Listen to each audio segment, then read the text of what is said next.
What's going on, guys? Happy Tuesday, and I want to welcome everybody back to Clever's Multiverse. So this right here is going to be part 3 of the X-Men 9/7 animated series wave unboxings, and we're down to the last two. Now, in my opinion, I think I saved the best for last because these are two characters that I have been beasting over, and each for their own reason, and I cannot wait to get into it. So, with that being said, let's do it. Starting off with Jean Grey. Now, this character and this figure in particular holds importance to me because I don't have this costume at all in my collection. I mean, I have several different Jean Greys, but this is the one for me that's it. This is like the iconic costume, and this is the one that I don't have. So I have like the Green Phoenix Saga, I have the Red Phoenix Saga one, I have the Age of Apocalypse Jean Grey, but I don't have this Jean Grey right here, and I have been beasting to get my hands on it. I messed up and I missed out on the VHS version. I don't know how that happened, but it just went over my head. I did not get my hands on it, and then this came out, and I told myself, this is the one I'm gonna grab. So when I saw this wave out of everybody else on this character list, this is the one that I was gunning for. So let's see what's going on. She doesn't come with too many accessories, but the ones that she does have, I do appreciate. So let's take a look at these head sculpt that she has right here. So she has the extra head sculpt, which is her with the long hair, which this is an iconic look right here. Actually, all of the head sculpts they gave us three different ones if you take a look at it. So they gave us this one as an alternate, pretty dope. Then the one that she has right here is her with her ponytail, which is cool. And what I like about it is that you can move it around so that you can have like the wind blowing or she's going that way, or this way or whatever the case is.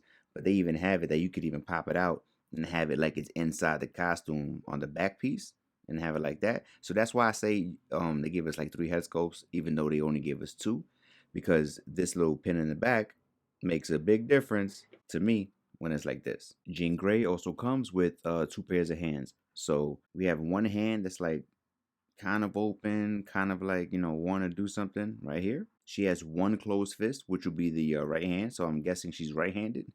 So, she's pissed off. And then the two right here are more like the ones where she's using her powers and she's using her psychic abilities, more like the Invisible Woman type thing too, where, they're pushing or whatever. Those hands. That's it for accessories, but I can tell you right now, just like all the other figures in this wave, I really appreciate how the paint job came out, feels quality. I like everything about it. I mean, I really haven't seen a blemish on any of the figures that I've unboxed from this entire wave so far. I mean, everything looks so clean cut and like perfect. I mean, I don't know if it's because it's animated. I don't know if this is the new thing that they want to do with the figures, but I can definitely get used to this.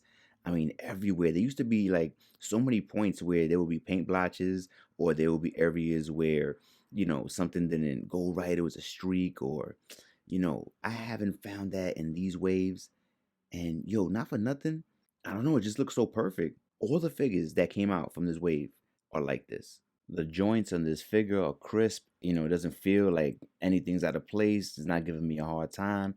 Doesn't make me feel like it's gonna break or it's gonna be stiff or anything like that. And even with the arms, because with the female figures, sometimes they can feel a lot more fragile, and you're like, oh man, it feels like it wants to bend where it's not supposed to. But that's not the case with this figure right here. Honestly, from all of the figures out of this wave that we've unboxed so far, this is the fifth one. The only one that's felt really stiff has been Cyclops. Everybody else has been going, you're real easy. Just, click and move, everything's going. Cyclops, not so much, but pretty much I'm guessing that's what you can expect from this wave right here. Nothing like the Spider-Man that came out where everybody was expecting them to crack as soon as the box opened. Yeah, seems to be the opposite with these guys. I don't really have any comparable Jean Greys, so usually I would pull down a figure that I have that's the same one that was released earlier or whatever if I do have it, but in this case I don't. So let's just see how she looks alongside her other wave mates. So we got Jean Grey with the alternate head sculpt on, and we got Cyclops right next to her. And these two are looking real good. I'm saying, like, I really like this a lot. So, this Cyclops is a beast. I mean, if you saw my last review, I really like this Cyclops a lot more than I thought it was going to. I didn't think I was going to like him that much. But this Jean Grey looks great right next to him. And then we have Jean Grey with Nightcrawler. And man, this whole wave is looking like spectacular. So, this is how they fare up next to each other. I mean, I don't know if I remember Nightcrawler being that tall, or maybe I don't know if I don't remember Jean Grey being that short. But whatever. I'll take it. This is looking crazy. And I really love this Jean Grey figure. So this is what you got coming to you. If you like Jean Grey and you are looking forward to getting this figure, this is it. And for the last figure that we're going to unbox from the X-Men 97 animated series wave, Goblin Queen. Finally, I got my hands on Goblin Queen. Now, I don't know if I should be happy or I should be sad. I mean, I've been wanting Goblin Queen for a long time. I think a lot of us have. But at the same time, this is not exactly, the Goblin Queen that everybody wanted. So is this going to push back, potentially getting that one, the one that we thought was going to come with the Ghost Rider HasLab? Maybe, are they going to see that everybody likes Goblin Queen and maybe push that one out? Who knows? I doubt it though, because I don't know. I just feel some type of way. I feel like they're not going to do that. Anyway, so moving forward, this is what she comes with. She has the accessories. She has little baby Nate Summers, little baby Cable. She has 2 wrist effects, and she has 2 alternate hands. So let's see what that's about. Baby Nate Summers. This baby Cable. I mean, I don't know why they threw it in there. This is probably going to get explained in the animated series, and this is probably going to play some importance, but this is going to play some type of importance on my shelf. I'm going to tell you right now because I'm going to make my own story for this. So this is great. I like this a lot. We have 2 wrist effects. I mean, we've seen these before. It's nothing we haven't seen before, but, I'd rather get accessories than not get them. So we have 2 green swirly wrist effects, one for each arm, and that's pretty cool. I'll take it. And then we have a pair of alternating hands. We have 2 closed fists, and that's basically what she comes with. This is the right fist and this is the left fist. The ones that she comes with are like kind of open, kind of like pushing some force powers, like maybe kind of sort of getting there. But those are the accessories that she comes with. Just like the rest of the wave, I mean, Goblin Queen to me came out really well done. I mean, it feels really good. The paint op is really good. I mean, look at this, the vibrancy on the hair. I don't know if it's because this is supposed to be from the animated series, so they're making everything like really more pronounced and really more vibrant. But to be honest with you, that's something they should stick with.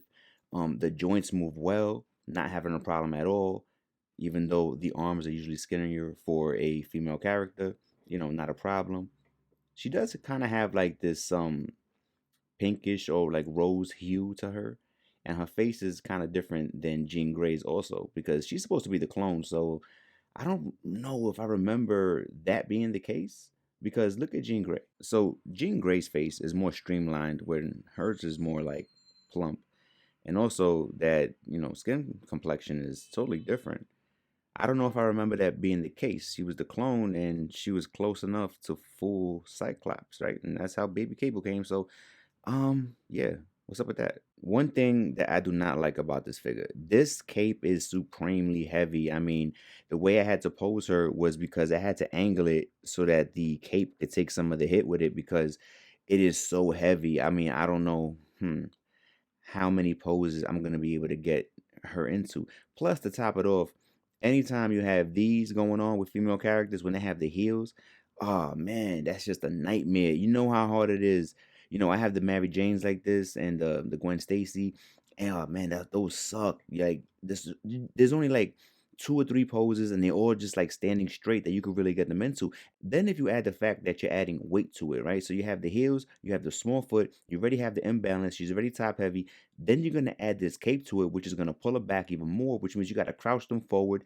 Then they have the long hair, so you can't even pull their head back. That's the problem that I have with these cape figures. Um, Especially for females with longer hair because the head and neck articulation just isn't there. And rightfully so because, the hair. But whatever. All right. So with that being said, figure's pretty dope. The gripes I have with this figure are the gripes that I would have for any figure that had a heavy cape and especially had, skinny heels. So what are my final thoughts? What do I think? Do I like these figures? Do I not like them?